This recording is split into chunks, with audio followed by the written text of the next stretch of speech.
Right, everyone. I have the absolute pleasure today to speak to Mr. Tom Smith. Hello, Tom. How are you doing? I'm doing spot on. How are you? I'm fine, thank you. We announced the news a couple of days ago, and you got in touch and offered help with our raise money for our crowdfunder. And we announced the gig yesterday. It sold out in hours. And we thought, right, let's have a chance to find out a little bit more about you. I mean, I know you've done loads of stuff. You've done more TV than anybody else. I know you've done loads of radio, but and I think you're probably the youngest person I've ever interviewed. But you've done probably more than all of those people. So let's just kind of take it back to I remember seeing. Doesn't seem that long ago, seeing sort of pictures and that little lad. When did you get your first guitar? First guitar I got was, I think I was 4. It was just like a SpongeBob or kid's toy, but it was I think the first top 3 strings stayed in tune, the rest were you couldn't tune it at all, and so it was enough for us to learn Seven Nation Army. I got lessons from great North East band, Detroit Social Club. Chris McCourty, the bass player, and Dale Knight used to come round every week and give me a guitar lesson, play for about 10 minutes, then play an hour of FIFA and an hour of football, just in the living room. And it just really just got me loving music so early on, and I was absolutely obsessed about it. And if I hadn't practiced, I hadn't played, they wouldn't come round the next week and play some more football and play some more FIFA. So it was that sort of, because you can give a 4-year-old a guitar, he won't necessarily be interested, but if you bring FIFA into it, I'm sure he's a bit more bothered. So that was really where it started, with the guitar and with the music. I mean, at that point though, so we have 4-year-olds coming in for lessons, and generally they can't even hold the guitar properly, but you do get the odd one, maybe 6 or 7 or 8, who's carried it around the house for a couple of years, so at least they're kind of comfortable. At what point were you playing something that was coherent, that you were, you could tell what you were playing, and people and family and friends would go like, "Oh right, yeah, you can play something." Well, it was it's probably about a year before I could really play any sort of note. Obviously, I could hardly play Seven Nation Army after the first week, but I really got into Jake Bugg's first album. It was around that time, and I was really wanted to learn chords and be able to sing and play at the same time. I mean, I couldn't sing at the time at all. Maybe not even now to some people, but that first album, that Jake Bugg album, I wanted to learn a couple of songs on there, and that's when I started learning chords and just simple, just C minor, F and G, and that sort of stuff. And that was probably about a year in, really. My brother was getting guitar lessons at the same time as well, and he was very much about learning guitar riffs and that sort of stuff. But I always think it's quite hard to then be able to get any further than that when you're just learning guitar riffs. To be able to get around playing a whole song and things like that it's quite satisfying early on. So that was for me where I started, getting okay with what I was doing, I suppose.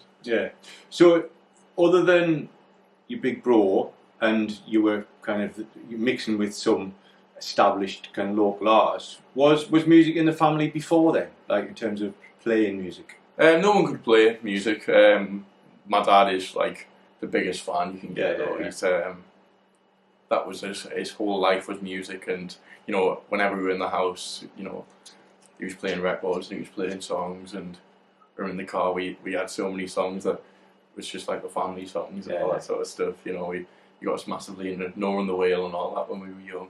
Obviously Oasis and everything like that.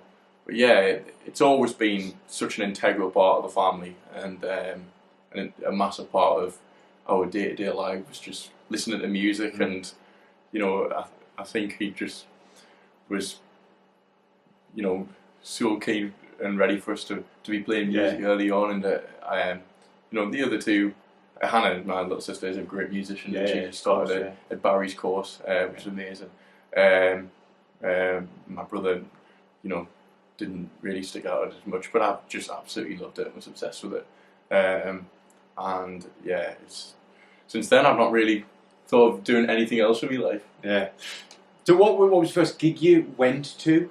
Were you dragged to like a gig when you were that young? I think the first gig I went to was I think I did Split Festival in Sunderland. Okay. That was remember which one it was? I think it was the maybe Maximo Park we were on. Okay, yeah. But that might not be my first gig. I know I did North East Live as well, so that was like the Vamps and GLS and all that sort of stuff, and Kings of Leon too. But I think the first proper gig I went to was mine, and it was I opened for the Troy Social Club at the Clooney in Newcastle when I was like 8, and that was the first time I was in like a proper venue, right?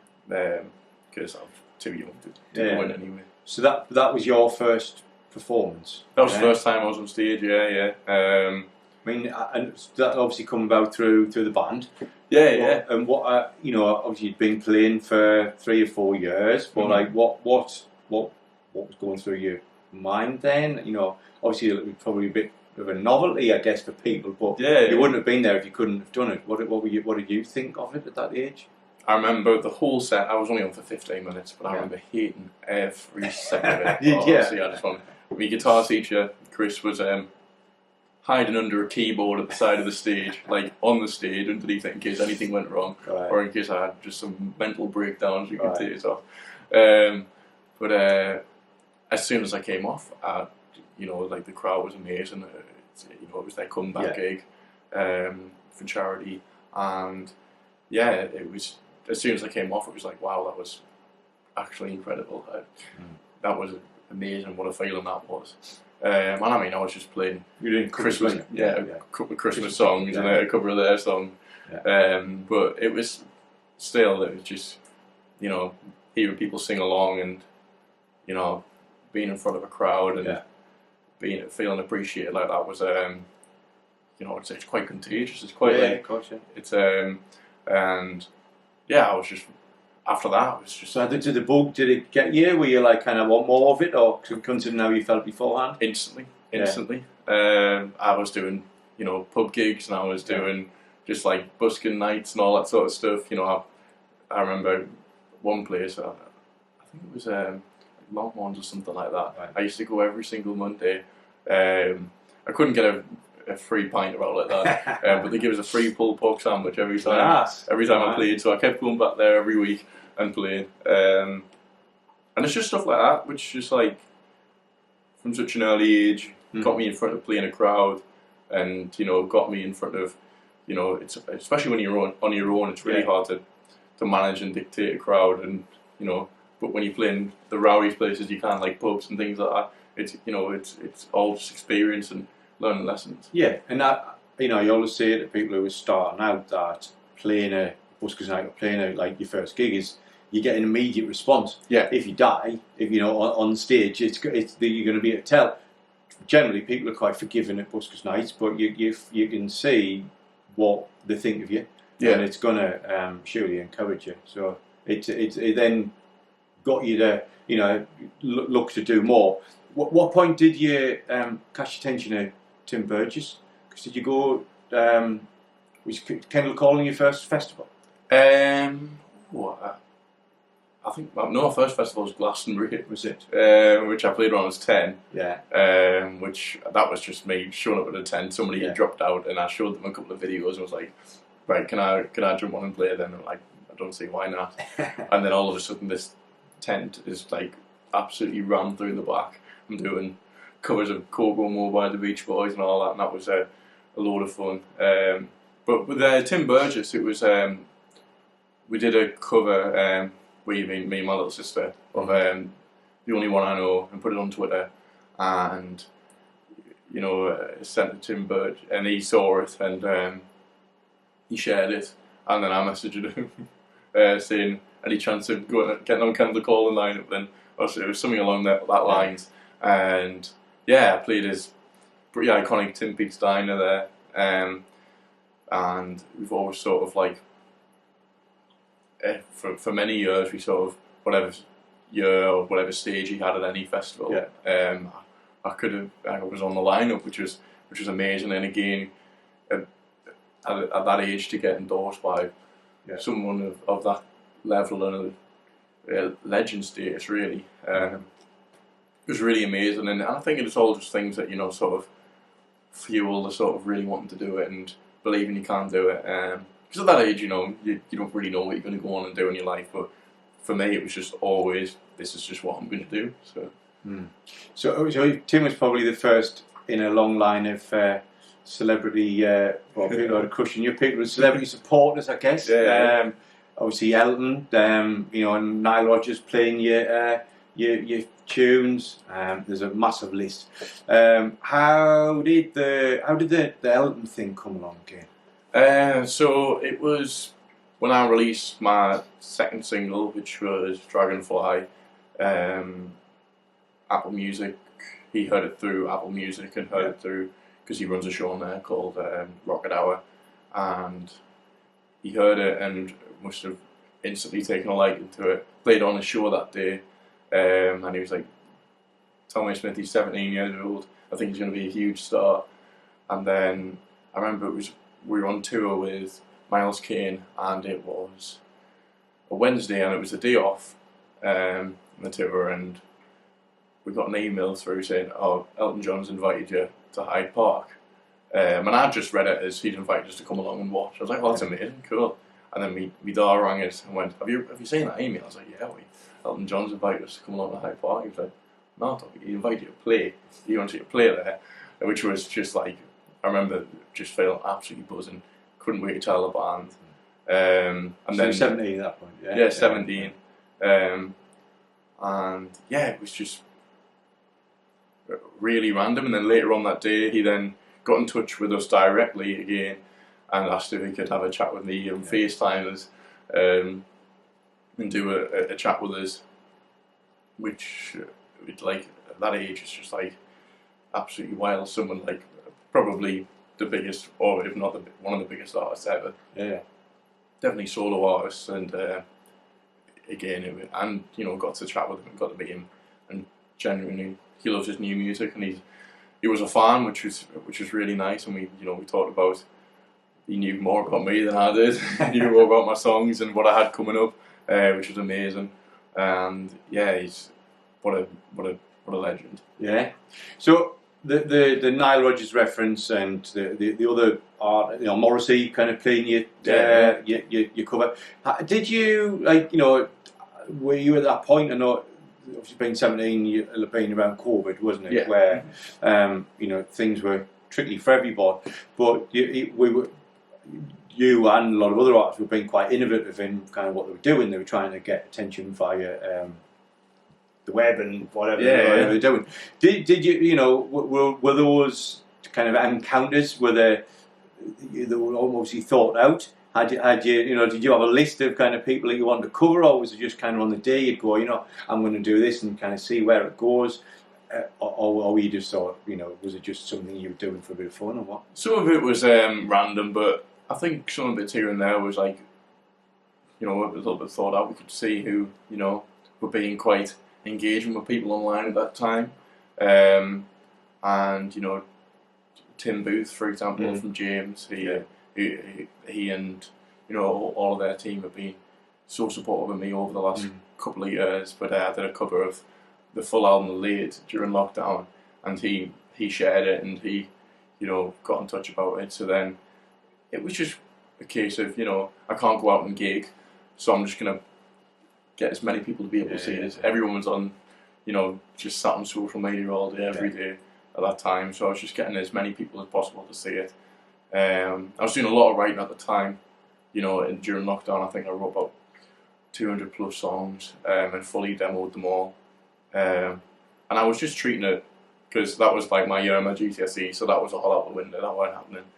So I just sort of treated it as a 9-to-5 job, and just got up every morning, or like a school day, and just got up every morning, did covers, wrote songs, whatever, you know, I fancied doing that day.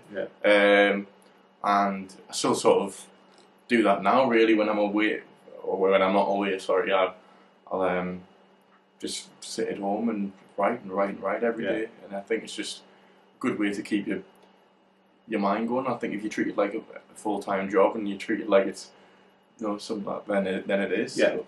Take it seriously. Yeah. So we mentioned Kelcon, Hyde Park, Leeds, Glasgow. What's your favourite of those? Big gig, or obviously Silverstone as well, and then the Stadium of Light. Yeah. Could you pick a fave? Obviously it's going to be tricky for you.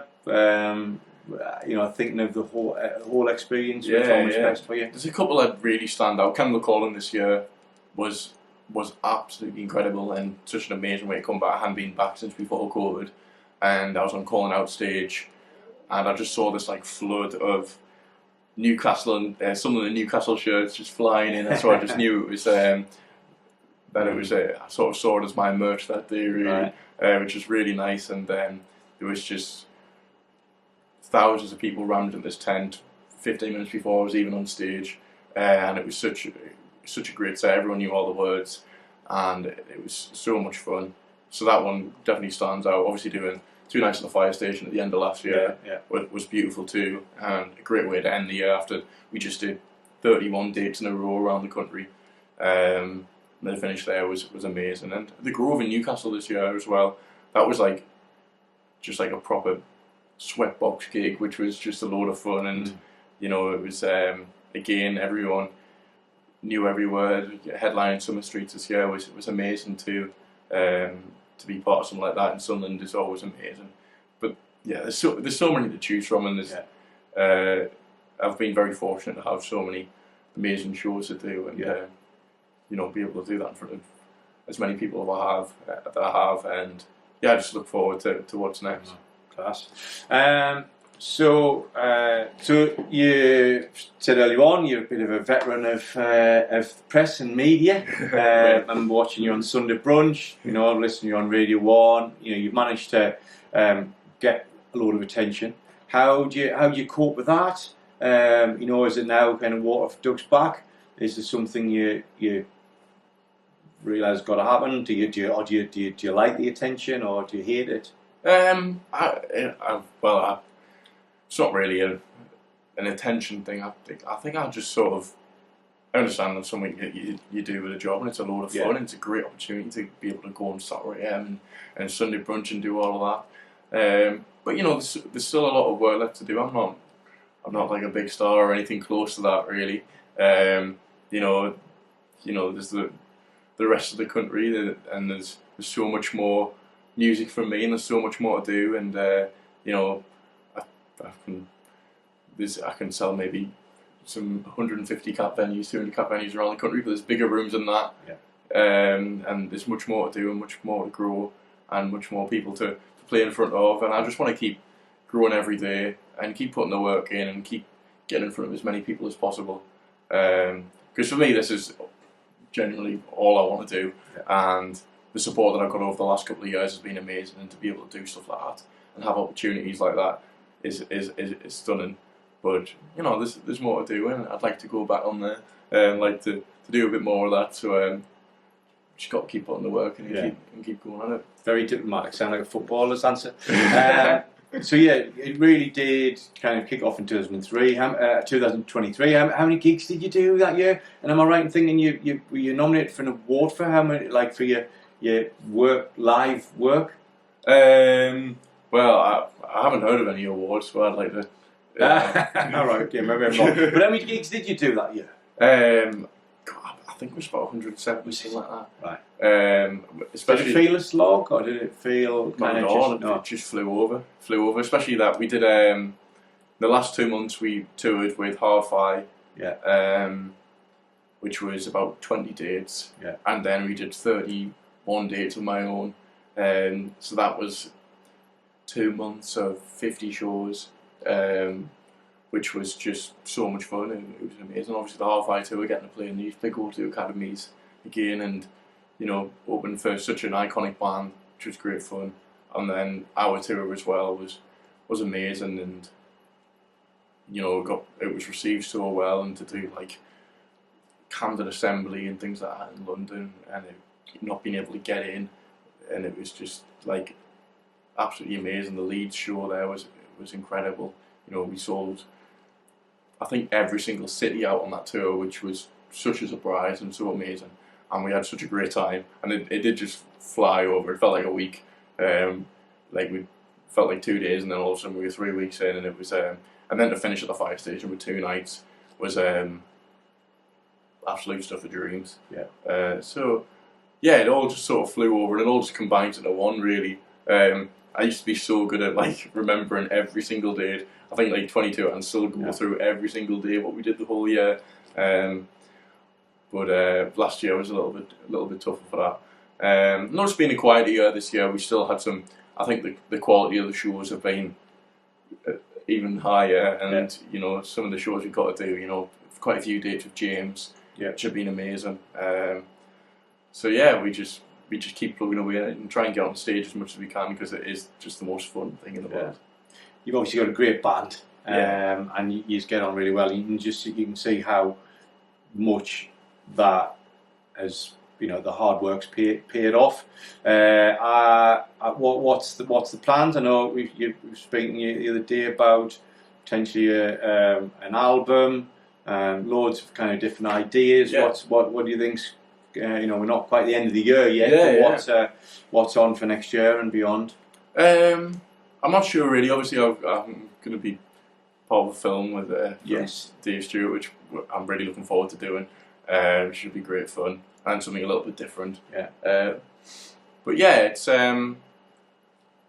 we've got a lot planned. I want to release some more music. There's so many songs just sat there that I'm so ready for people to hear. But yeah, it's for me, it's all about just getting myself on stage as much as I can, get myself in front of as many people as possible. I'd like to get back on the road and do some of my own dates again, do some of my own shows. We did that in May, which was great fun. So if we can do that beginning the next year at some point, which would be amazing. But it's all, you know, we take every single day as it comes.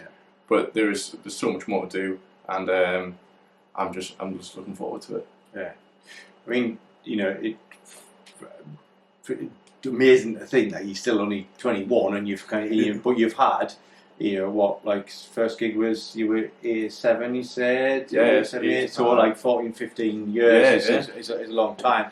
When you don't seem to have lost any of the passion, you just seem to have kind of grown stronger, wiser. You know, it doesn't seem that long ago since we were you know, going into Spark on a Sunday and doing that. Do you see that that, you know, might be something you get back into again, kind of presenting, whether obviously this acting thing came out of the blue, do you see that, you know, acting, presenting might be something you take up in the longer term? Yeah, why not? I mean, I had a great time at Spark, you know, made a lot of friends, and people that I still talk to now, and have had such a massive impact on what I do, and it was such a great learning thing for me. Just in terms of speaking to people, and just you know, at that age, it's you're not the most confident human being in the world, and it just gives us a load of confidence to go out and talk to people, and you know, give myself opportunities. And yeah, I really enjoyed the time there, so I don't really see why that wouldn't be something that I'd think of doing again. I'm pretty focused on the music at the minute.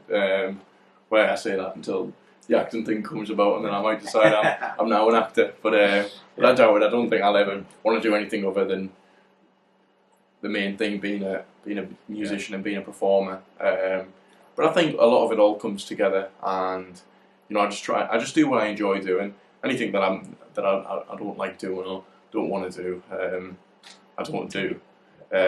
So yeah, who knows? But yeah, I don't see why that couldn't be something that could potentially come about. Fair enough.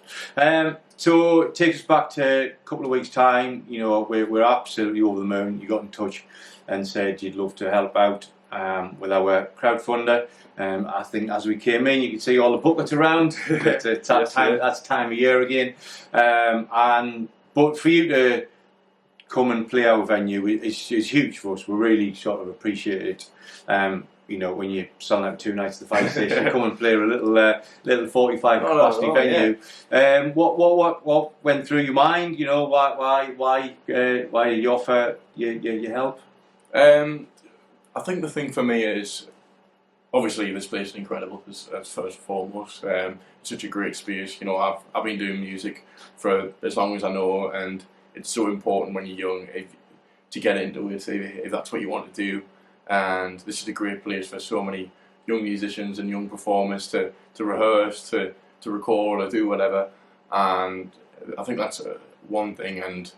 But I think another thing is it's so important as local musicians and people that like from here that don't maybe get as much recognition as the rest of the country to support each other and back each other. And you know, I don't get the opportunity many times to play a venue like this here, and I love playing like proper little sweatbox, and I think it's a great venue here. But yeah, for people like yourself, you know, it's important that we back our community and we back the people that are doing such a great job for us. And you know, as I say, music is such an important thing culturally for this area, and it always sort of has been, especially, you know. And I think we've probably had a bit of a quiet patch over the last sort of 15 years of, you know, people, you know, sort of breaking the lines and breaking into the next step. But it's always sort of been here, and you know, yourself, Barry, and the Future Heads, you know, Frankie and the Heartstrings, and Dave as well. They all have offered so much in terms of spaces and areas for young people to get into music and to enjoy music, and it's important that we keep that, and it's important that, you know, that facility is available for everyone. And this place is such a iconic place in Sunderland, and it's important that we're proud of that, and we keep a hold of that, and we back it. And you know, as soon as I saw, and I don't know how I missed it for so long, but as soon as I saw the mention of the crowdfund, it was definitely something I had to be part of, and I wanted to be part of, because you know, it's so important to me that I, you know, stay true to where I am and stay true to what's really important to us, and that's Sunderland, and that's my local area. And what better way to do that than support our local class? Well, we're honoured to have you. The first gig sold out, so we announced an afternoon just to squeeze a bit more work out of you. So we and I think that's probably sold out now as well. So absolutely over the moon. We can't wait for it, and I'm sure these people are gonna, you know, they're gonna be able to touch you. They're gonna be yes, you're gonna be all consuming each other's sweat. Yeah, definitely. Well, it's been an absolute pleasure to talk to you, mate. I really enjoyed it, and I'm sure everybody else will as well. So no doubt it'll only be a couple of years time, or probably a few months, and I'll be asking you to come back here and tell us about more of these tours. But thanks very much, mate. Thank you very much. Cheers.